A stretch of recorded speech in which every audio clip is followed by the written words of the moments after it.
अंकित जी के आपके विचार है, 2 डॉक्टर साहब होंगे का स्वागत करें और फिर आपको कहा जा रहा है कि जितने भी क्वेश्चन है आप अपने जहन में रख के बाद में सबके जवाब दिए जाएंगे। धन्यवाद मुझे आमंत्रित करने के लिए।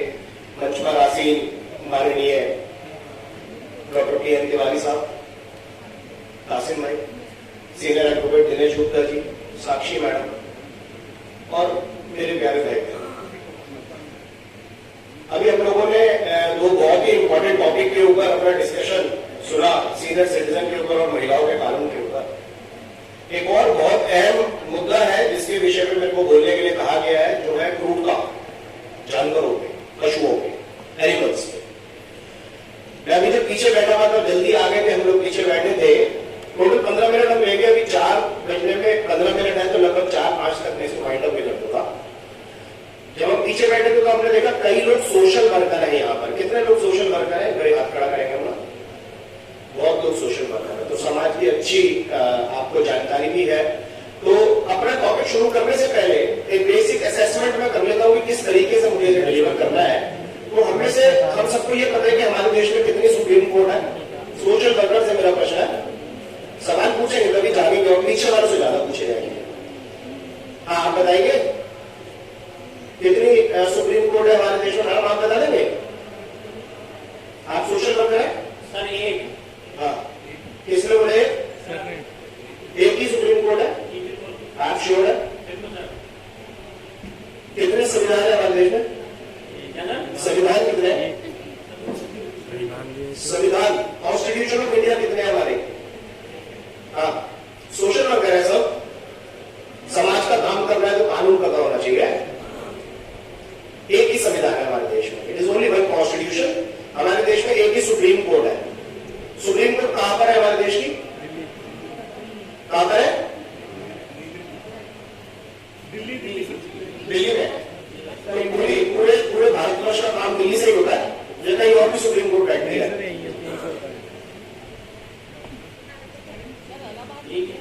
हाँ जी, इलाहाबाद में भी है सुप्रीम कोर्ट, ठीक है। और कहां पर है? हाँ जी, ठीक है। तो इसको शॉर्ट करते हैं। हमारे देश में एक ही सुप्रीम कोर्ट है जो दिल्ली में काम करती है, इसके सिवा वो कहीं भी नहीं बैठती है। इसके सिवा हर राज्य के अंदर एक हाई कोर्ट होती है और हर राज्य के प्रत्येक डिस्ट्रिक्ट में एक डिस्ट्रिक्ट कोर्ट होती है। जैसे दिल्ली की बात करें तो दिल्ली में 11 डिस्ट्रिक्ट है, 11 डिस्ट्रिक्ट, 11 जिले हैं ना हमारे यहाँ। सही बात है, ये भी नहीं पता। देखिए, बेसिक नॉलेज रखनी पड़ेगी। हम लोग रियल हेल्प ब्यूरो में जुड़े हुए हैं। रियल हेल्प ब्यूरो का क्या उद्देश्य, क्या ध्येय है? सच्ची सहायता केंद्र। हमें जब नॉलेज होगी तभी हम नॉलेज दे पाएंगे, ठीक है। खाली शील्ड मेडल तंगों से हमारा काम नहीं चलना, हमें समाज का रियल काम करना है। रियल हेल्प का मतलब है रियल नॉलेज। तो दिल्ली में 11 जिले हैं और कितने डिस्ट्रिक्ट कोर्ट है दिल्ली में? क्या 11 डिस्ट्रिक्ट कोर्ट है दिल्ली में? हाँ जी, 11 जिलों में कितने डिस्ट्रिक्ट कोर्ट है दिल्ली में? 11 जिले हैं। जैसे मैंने बताया, एक जिले में एक कोर्ट होनी चाहिए। तो ऐसा क्यों है कि खाली 8 ही कोर्ट है?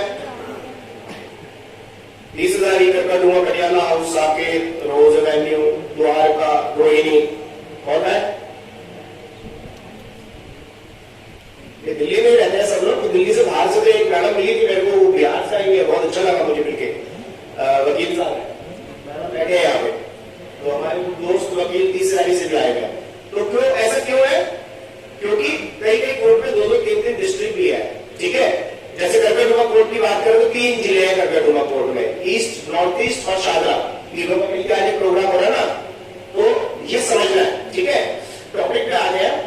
ये बेसिक नॉलेज आपको इसलिए दी गई कि हमें बेसिकली ये पता हो कि लॉ का सेटअप क्या है। हमारे देश में जिला न्यायालय हर डिस्ट्रिक्ट में, हाई कोर्ट एक स्टेट की होती है, सुप्रीम कोर्ट पूरे भारतवर्ष की एक ही होती है। उसके अंदर जितने जिले उतनी कोर्ट्स होती है, ठीक है। संविधान हमारे देश का एक ही है, संविधान 2 नहीं है हमारे देश में, खाली एक ही संविधान है। और उसी संविधान के हिसाब से पूरे भारतवर्ष की कोर्ट, कचहरी, न्यायालय, न्याय प्रक्रिया चलती है। अब बात करें एनिमल्स की। कोई हम लोग से बता सकता है कि एनिमल्स की कैटेगरी में किस किस को रखेंगे? सबसे बड़ा एनिमल तो इंसान ही है, वैसे सबसे बड़ा जानवर तो वही आज की डेट में। लेकिन फिर भी अगर हम टेक्निकली सोचे कि एनिमल कौन है, कौन होता है एनिमल, किसको हम जानवर कहेंगे?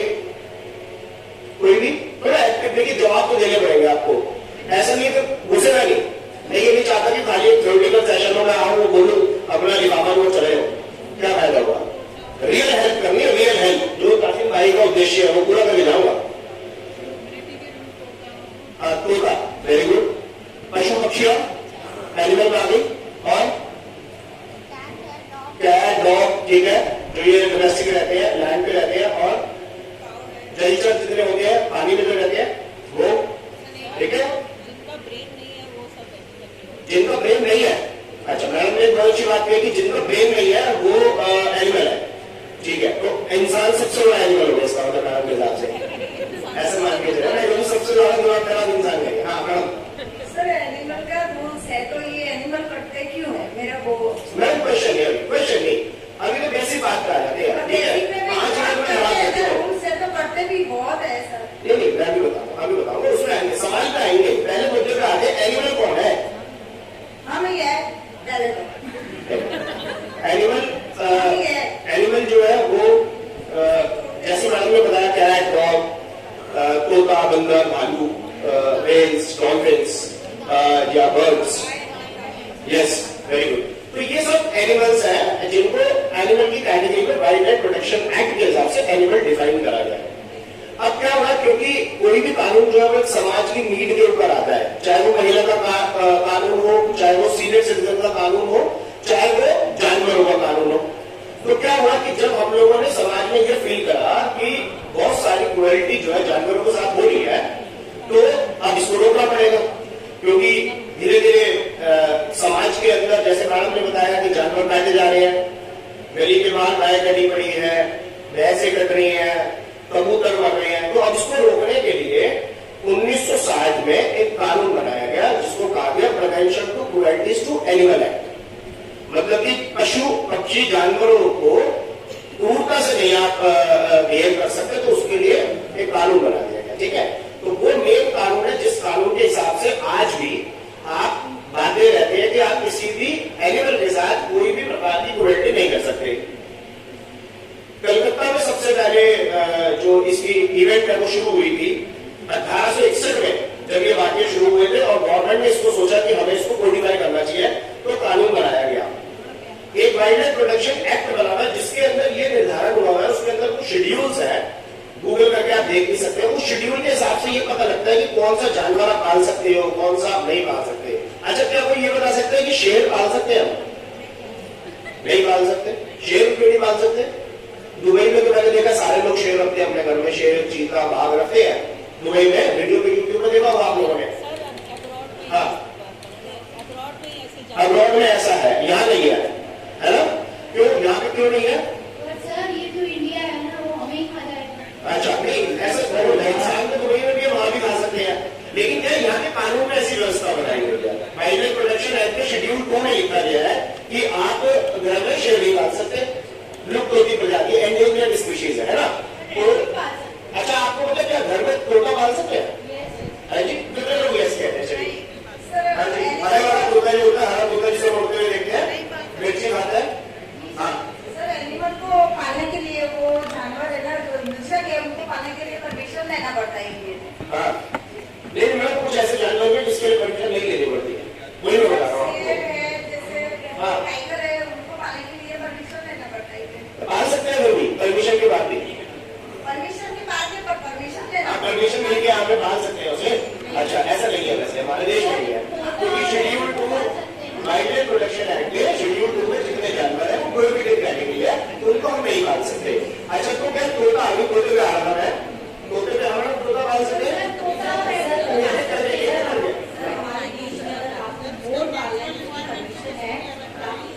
अन्य जानवर आप पाल सकते हैं, उनकी कोई परमिशन नहीं। इसके लिए मैं एक बार सुननी बात, एक बार जवाब देंगे। क्या जवाब है? मोर जब हम अपने घर में पालते हैं सर, उसकी परमिशन लेनी जरूरी होती है। हाँ, मोर पाल सकते हैं घर में? बिल्कुल पाल सकते हैं, और परमिशन जरूरी है। तोता या मैना या कोई और जानवर छोटा पालते हैं तो उसकी परमिशन जरूरी नहीं है। मैं इससे कहना। अच्छा, अगर मैं ये कहूँ आपको मैडम कि तोता है वो शेड्यूल 2 प्रोहिबिटेड कैटेगरी है, तोते को पाल ही नहीं सकते आप, तो आप क्या हमारे लिए ठीक है? नहीं सर, ये बिल्कुल सही है, ये बिल्कुल सही बता रहा हूँ मैं। हाँ मैडम, देखिए कानून की बात हम लोग वकील आपको क्यों समझा रहे हैं, मैं उसे दूसरे दृष्टिकोण से समझा रहा हूँ। आप लोग सोशल वर्कर है, आप किसी के घर में गए, उसने कछुआ पाला है, हमने से बहुत लोग कछुए रखते हैं अपने घर में। आजकल लक्ष्मी जी का वाहन है, लक्ष्मी जी का वास है, कछुआ रख लिया। क्या स्टार टर्टल जो छोटे वाला कछुआ है जिसके लाल कान होते हैं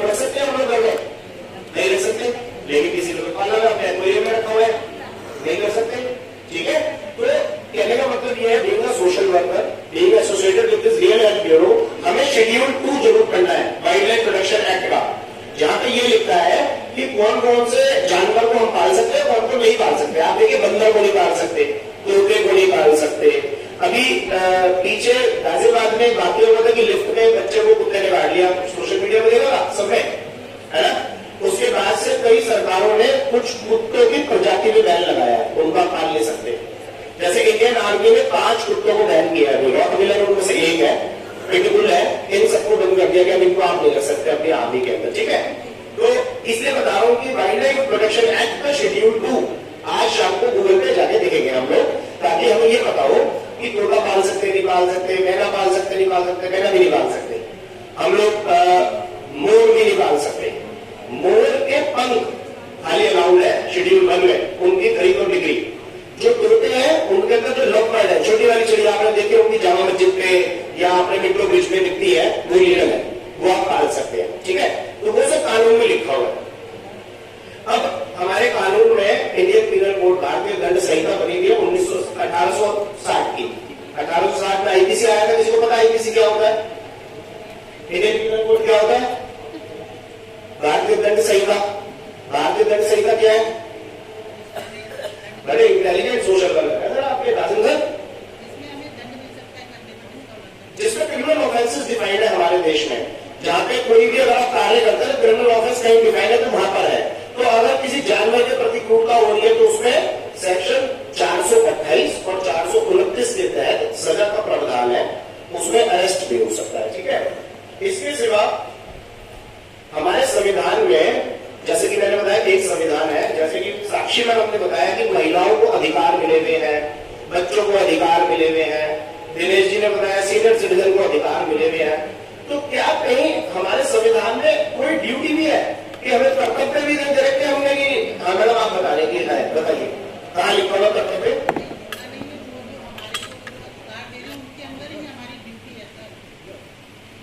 नहीं, संविधान में एक स्पेशल जगह पे हमारे अधिकार है। मैं कोई स्टेट लीगल एडवाइजर मैडम से पूछूंगा, मैडम मेरी एक्टिव है, मैडम ने बहुत अच्छा समझाया महिलाओं के बारे में। तो मैडम कॉन्स्टिट्यूशन में जो हमारी कॉन्स्टिट्यूशनल ड्यूटीज है कहीं पे कोई डिफाइन है? Fundamental duties, yes ma'am.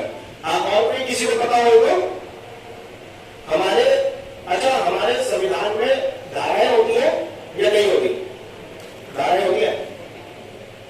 अब बिहार से हमारी मैडम आएंगे, वकील साहब को बताएंगे संविधान में धाराएं होती है। अब धारा होती है जी, कौन बोला? Very good.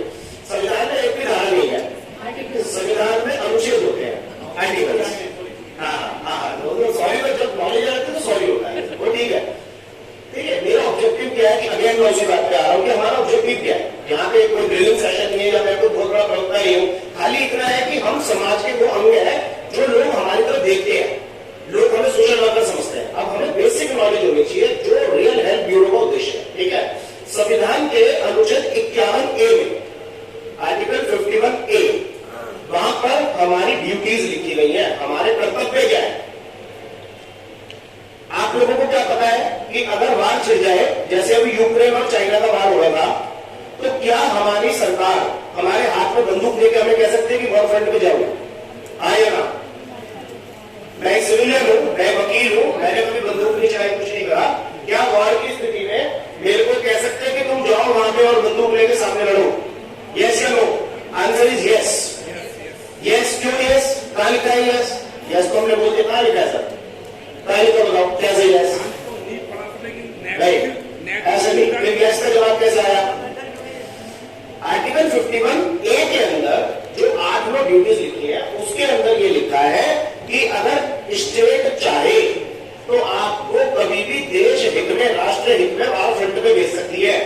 दूसरा, उसमें जो इंपॉर्टेंट है, लास्ट 5 मिनट है मेरे पास, 4-5 मिनट खत्म करता, ठीक है। लास्ट जो 51A के अंदर एक ड्यूटी लिखी गई है कि आपको अपना वाइल्ड लाइफ प्रोटेक्ट करना है, जीव जंतु के साथ कंपैशन रखना है। तो आप समझिए हमारे देश में कोई भी कानून आता है ना वो संविधान से आता है, it comes from the constitution.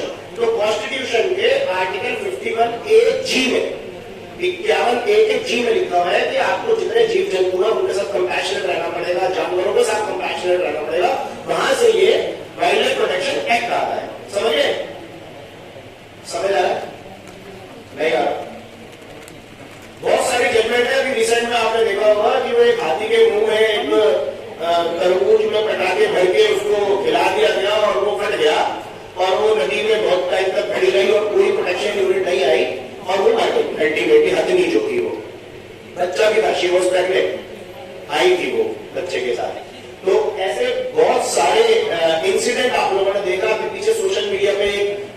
लड़कियां पिल्ले को, कुत्ते के जो बच्चे को वो अपने पैर से रोक रही थी, दबा रही थी। कई आपने देखा कि अपनी गाड़ी के अंदर गाय चोरी करने के लिए भर के ले जाते हैं, ऐसी वीडियोस। तो ऐसे में हम लोग 428, 429 आईपीसी की कंप्लेंट दर्ज करा सकते हैं। ये कंप्लेंट कहाँ दर्ज करानी होगी? लोकल पुलिस के पास करा सकते हैं, स्पेशल एनिमल वेलफेयर बोर्ड के अंदर करा सकते हैं, संजय गांधी एनिमल जो हमारा बना हुआ है रानी गार्डन के पास, वहां पे आप करा सकते हैं। सबसे सिंपल है 100 नंबर को कॉल कर दीजिए अगर ऐसे कुछ हो रहा तो दिल्ली पुलिस अपने आप उसको टेक केयर करेगी। ठीक है, तो ज्यादातर इसमें पनिशमेंट का प्रावधान है 3 साल तक की पनिशमेंट, 25,000 तक का जुर्माना, ऐसे प्रोविजन कानून में दे रखे हैं। वो सब आप गूगल करोगे तो सब मिल जाएगा। इनिशियली ये समझना है हमें कि कौन कौन से जानवर पाल सकते हैं, कौन कौन सा नहीं पाल सकते। ठीक है, 90% हमारे देश की आबादी को ये नहीं पता कि हम किसको पाल सकते हैं, किसको नहीं पाल सकते। अगर हमें ये पता लग जाएगा तो हमें समझ आ जाएगा कि गाय को पाल सकते हैं, नहीं पाल सकते। आपको पता है गाय को भी रजिस्टर करके पाल सकते हैं, ऐसे नहीं पाल सकते, ये भी कानून के अंदर है। आपको पता है कि जितने देश के अंदर डॉग्स है, म्युनिसिपल कॉर्पोरेशन की ड्यूटी है कि हर एक डॉग को टैग करना और उसका रजिस्टर करना, ये उनकी ड्यूटी है। अच्छा, तो कोई हमारा कुत्ता काट ले तो क्या मुआवजा मिलेगा? नहीं मिलेगा।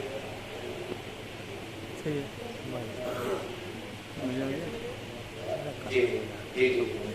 मैं ममता चौधरी जी से रिक्वेस्ट करूंगा कि वो एक बार स्टेट पे अपना स्थान संभाले। ममता चौधरी जी राष्ट्रीय डायरेक्टर रियल हेल्थ ब्यूरो, ताली भी हो जाए इनके लिए कि आप हमारे पूछे हैं, बहुत धन्यवाद। हाँ, तो मेरा समय भी समाप्त हो गया। लास्ट क्वेश्चन जो मैंने भी आपसे पूछा, क्या पूछा मैंने? डॉग अगर काट ले, डॉग अगर काट ले, हाँ, अगर एक सपोज मेरे पास एक केस आया, निगमबोध घाट के ऊपर ना बहुत सारे मुर्गे फूके जाते हैं ना वहां पे, तो वहां पे कुत्तों ने क्या करा, गैंग बना रखी है, 20-25 कुत्ते हैं, वो वहां से लाशों को पीस को उठा के ले जाते हैं। अगर जैसे छोड़ा है आप जब मुखाग्नि करके आप तत्काल क्रिया कर देते हैं, उसके बाद आप आ जाते हैं, तो लाश जलती रहती है। ऐसे में कुत्ते पीछे से पीस उठा लेते हैं उसका। ठीक है, तो वहां बहुत सारी गैंग है। तो जब आप शव को लेके जाते हैं वहां पे, तो कई लोगों को वहां पे कुत्ते काट लेते हैं। तो अब ऐसे में क्या आप कोई कानून में सहायता ले सकते हैं? ले सकते हैं। मैं आंसर बता रहा हूं क्योंकि समय कम है। क्यों ले सकते हैं? क्योंकि म्युनिसिपल कॉर्पोरेशन जो दिल्ली म्युनिसिपल कॉर्पोरेशन एक्ट बना हुआ है 1987, उसके अंदर इनकी ड्यूटी है कि हर कुत्ते का रजिस्ट्रेशन ये करें, हर एक को रिकॉर्ड नंबर दे, हर एक को टैग करें। ये लोग करते नहीं और मुझे काट लिया। अब मुझे काट लिया तो मैं क्या डॉक्टर के पास, उसने मुझे सुई लगाई, मेरा एक बिल बना, तो मैं अपना मुआवजे का केस जो है वो दिल्ली म्युनिसिपल कॉर्पोरेशन पे डाल दूंगा, ये कहते हुए कि तुम्हारी ड्यूटी थी, तुमने इनको रजिस्टर नहीं करा और वैक्सीनेट नहीं करा, स्टरलाइज नहीं करा। तो ऐसे में आपके पास राइट्स है। तो अगर आपको ऐसा कोई केस है तो आप देखिए, जैसा बैठे हैं आपको कंज्यूमर कोर्ट के, हमने इनके आगे बहुत केसेस लगाए हैं। डॉक्टर PN तिवारी साहब कंज्यूमर कोर्ट में जज रहे हैं, तो हमने बड़े मुकदमे लगाए हैं यहाँ पे डॉग राइट के, और हमें मुआवजा भी मिला है, बहुत अच्छा मुआवजा भी मिला है। फोटो से 5-5 लाख रुपए तक का भी अवार्ड हुआ है। ठीक है, तो इसके साथ मैं अपनी वाणी को विराम दूंगा।